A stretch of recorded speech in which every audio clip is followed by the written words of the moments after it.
Apple's holier-than-thou attitude is their undoing in court, posted by Matchbox. About a year and a half ago, I was having issues with both my MacBook and iPhone and went on to schedule a Genius Bar appointment. This used to be an easy task. You just went to the support site and scheduled one. But over time, Apple has foolishly attempted to reduce the load on the Genius Bars by putting up various roadblocks to getting an appointment. I assume Angela, the senior vice president of retail, has just decided that this is cheaper than hiring more staff, and that most of the customers are rabid enough to still buy Apple tech despite the blow this causes to customer service. After finally jumping through a number of hoops to get a Genius Bar appointment, I'm prompted to enter my Apple ID and password. I'm told that, since it's been 3 months, I need to change it, for what is now probably the 10th time since having that Apple ID. I can continue to use it on the App Store and iCloud and such, but if I want a service appointment, I must change it. Having gone through this for the last several times to get an appointment, I finally hit my wit's end, decided it's an unnecessary step to just get my product serviced, and escalate the matter through the BBB. Apple's initial response to the BBB, or Better Business Bureau, is a form letter saying that I need to just change the password because it's in my best interest for security reasons, and that they won't make any exceptions. I respond again, indicating that this is bad customer service and incongruent with the Apple Credo, which is customer service principles that all employees are trained in. Their next response was that Apple considers this matter closed. I hate that response. It's corporate speak for, "You're not worth our time anymore. Go away." The BBB closed the case shortly thereafter. I do some research and determined that, through my AppleCare Plus policy that I was paying for on both devices, there was actually no catch-all clause for why Apple could refuse to service the device. There were several exclusions, but arbitrary account security requirements were not part of them. I filed suit in small claims court for replacement value of the laptop and phone. Here's where things got interesting. I show up to the court date and the case is called. I come up to my podium, and at the defendant's podium appears the manager from the store I used to work at. It was in the same county as the court, but significantly farther away than an Apple store that was actually just a mile from the courthouse. I never confirmed this, but I think Apple didn't pay attention to the details of the complaint on the form, just did a name lookup, and assumed that because I had previously worked at the store, that this was some employment dispute. The judge asked me to explain why I'm suing, and in about a minute, I'm able to concisely explain that Apple was putting up an unnecessary and extra contractual blockade to me getting a service appointment for my broken devices, so I was suing to replace the devices. The judge then turns to the store manager, who has arrived at court in a t-shirt and jeans. I'm in a full suit out of respect for the court, but before asking for Apple's side of the story, he asks if the manager is a lawyer. The manager says he is not. The judge says that my state's laws require that only a chief executive or registered agent can represent a company in court, or they have to hire a lawyer to remove it to a higher district court. The manager responds that he understands, but that he's happy to set up a Genius Bar appointment right here, right now, at my convenience to get the products repaired. The judge deems this reasonable. We agree on a time for me to come into my old store for service, and the case is continued for 2 weeks out on the chance that things don't work out.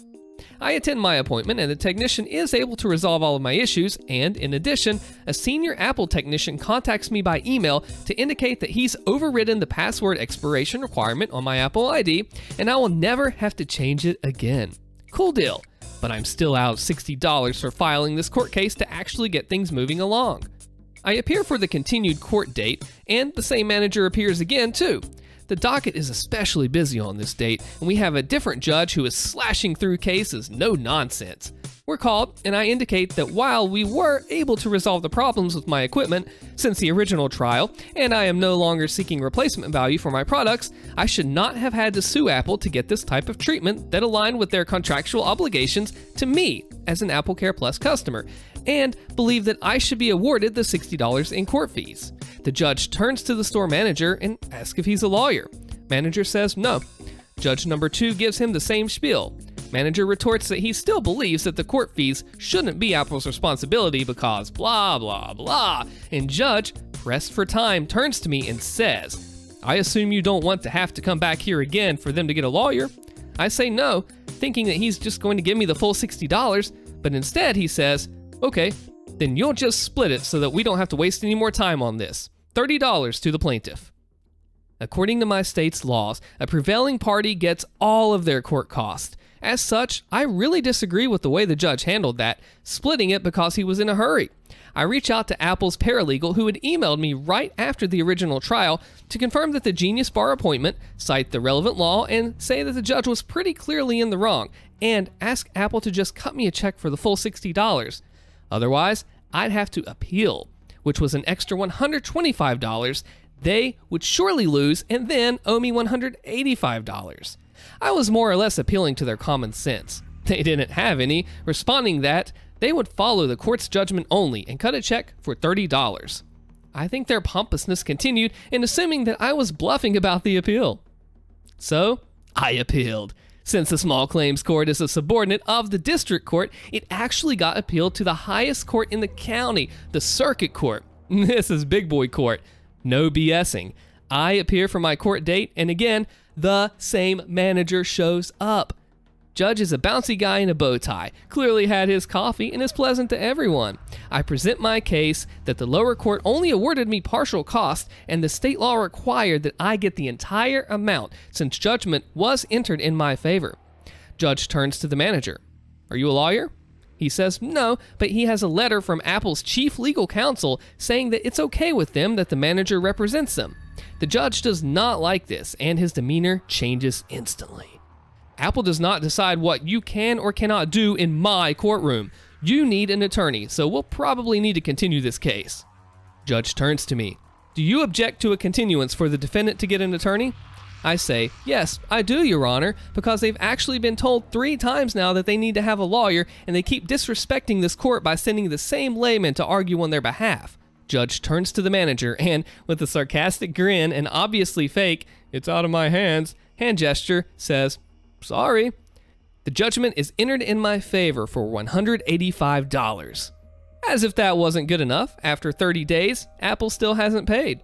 I reach out to the paralegal again, and they say that they are still looking into their options, as if they were going to appeal to the state Supreme Court, which had to have been done within those 30 days.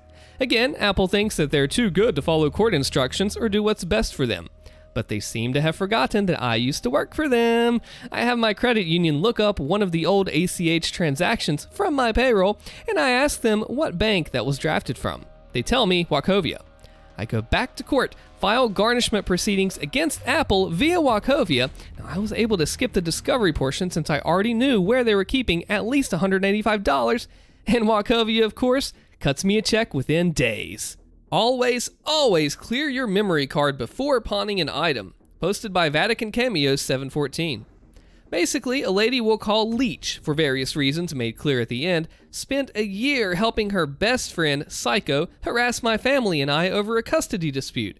Leech wasn't related to the family at all, just a friend with an affinity for causing drama.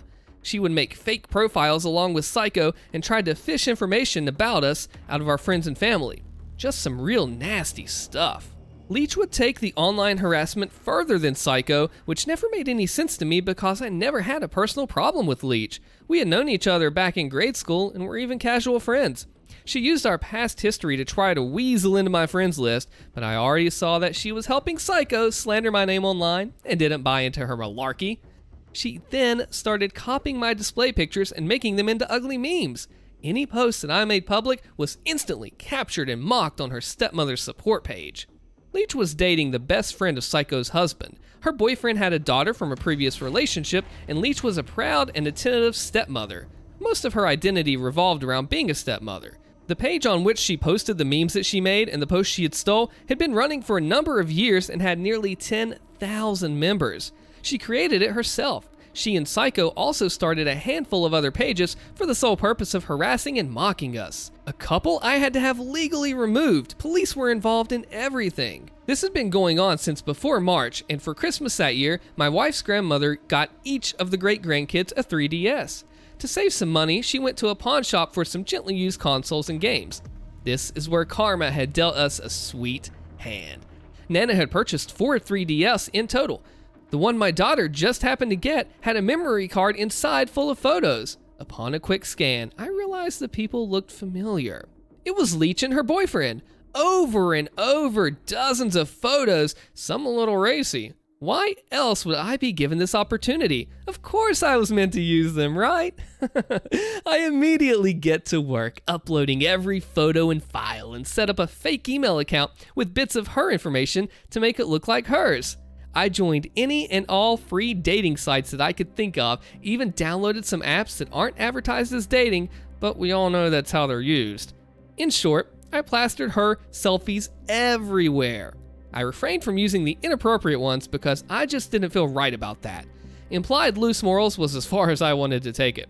I answered a couple of messages on each site to make it look more authentic, even sharing more innocent enough selfies to prove I was the real deal. A while ago, I'd come across Leech's cell phone number online. She had shared it in a public comment, and I was in the process of screen capping any post she made about my family. I had screen capped that comment too, but hadn't done anything with it. I was just gathering and retaining all the information I could, and my patience was about to pay off. After giving a few guys that number, I didn't bother logging on anymore. That was enough damage, I thought. It would be easy enough for her to prove that she had never visited those sites, and they should be able to recognize the photos as being taken with a crappy lens of an early 3DS. But then the other boot dropped. After a few weeks, maybe a month, I go snooping on Leech's stepmother's support page to see if she had anything to say about my antics, but it was quiet. Weird.